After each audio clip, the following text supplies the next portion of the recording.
applying the principles of Kyusho Jitsu. I have done so much work over the years on the 15 principles of Kyusho. And the most commonly asked question I get from people is, well, how do they all work together? That makes sense. When there's 15 principles, how do you apply them? I have a series of 15 videos, and each video is an hour long where I explain the technical aspects of it, how they work. But I never show people how to do it. So we're going to do a couple of these over the next little while. And today, you've got, if you picture principles, the first 5 principles are like the foundation in a building. The brick wall that's put down for the foundation is the first 5 principles. And then the next 5 are the construction that keeps the building safe as it's going up. And the last 5 is the roof. And you can get really fancy with your roof, but its only purpose is to keep water out, weather out. How fancy it is doesn't matter. So the last 5 principles are just very, very fancy things, right? So the first, and the order they're in is really irrelevant. The first 5, you can put them in any order you want. I put them in a certain order, the way I was taught them. But the base principle is the cycle of destruction. Okay? In the second set, the base principle is the 24-hour diurnal cycle. And everything is built on top of that.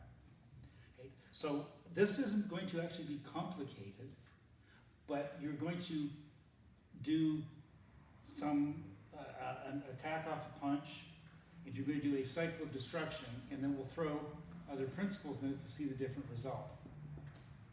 Okay? And then you start to get the building blocks of how to work them. Typically, my instructor, Phil Holohan, taught me this about competition.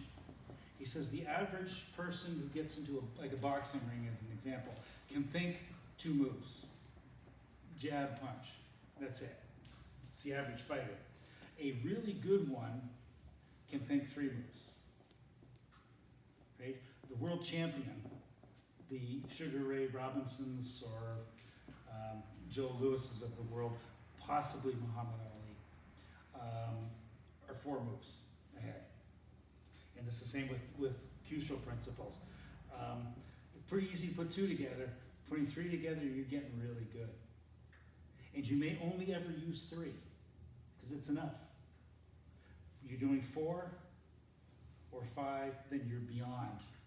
That's where you see people do high-level knockouts, and you look at it and you go, how did he do that? Because there's so many principles involved that you don't see it. So, as Nick, can you go on that side? Actually, go on this side. I forgot. I want the camera to see this, not my back. So if he was to punch slowly, punch my face slowly, I come this way. Now I've got large intestine 10 right here.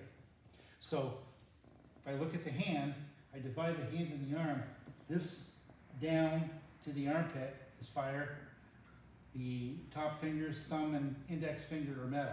So we have a dividing line right here. And that's a predominance. It's not complete. This side's fire, this side's metal. Well, this is metal. So if I drop this in here, I get a result. And you can see there's a slight tremor to his hand, and you felt that. Right? No big deal. And that is just cycle of destruction. Nice and simple. Now, if I follow the cycle of destruction, I would do this, and then I could go here, because this is gallbladder, which is wood. And so fire melts metal, metal chops wood. I got 3 in the cycle of destruction. I can get a knockout. No big deal. And I would get a knockout on that one. I wouldn't do that side. I come over here and hit him on this side because I get a better result. Okay? But if I apply another principle to it, how about body mechanics? Body mechanics is the 4th principle. So I come through here. I do this. Here's large intestine. Again, I got body mechanics with a triangle. How about if I'm out here and I do it because I missed? Not much. If I come in here, I close the triangle and I do it, you can feel there's a much better impact on your hand. Okay? Now, he's got a Riesling, which is good. I don't want him to have a tight fist right now because he won't be using his hand tomorrow. The tighter the fist, the tenser the muscles, the more elongated the meridians become, the more pain that's involved in it. I'm not looking for pain right now. So that's an example of one. I have put correct body mechanics by being in the right place. Okay? I'm also actually using a higher level principle, which I won't talk about, and that's the fact that I'm not standing in front of him doing this. If I'm standing in front of him doing this, it's very hard to get the result I want. Right? Now, I could add sound to it, because there are healing sounds and there are destructive sounds. And a story which I will tell to the day I die was going to a Metallica concert, because I love Metallica. Went to see them at Pontiac Silverdome on the Load tour. And as we were going in, they had a big sign there that said, if you're pregnant, please go to the ticket booth, because we're going to refund you. You can't come in. Oh. Because the sound from Lars's drums, the heavy bass that Metallica uses, could cause labor. Oh, really? Yes. And people go, well, sound has no effect on the body. Really? That will cause labor.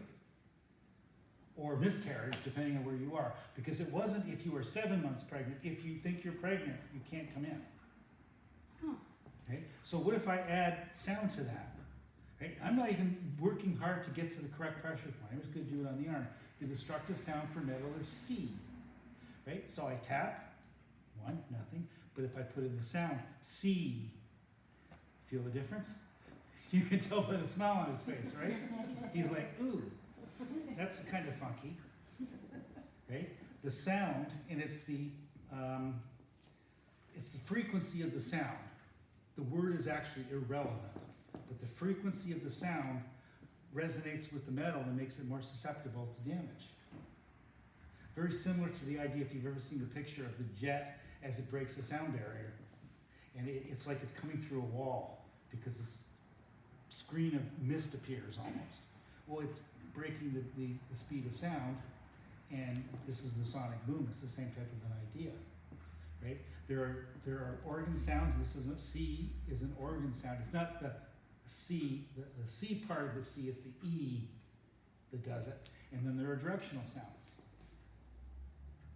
right? And combine those with the cycle of destruction, you get a different result.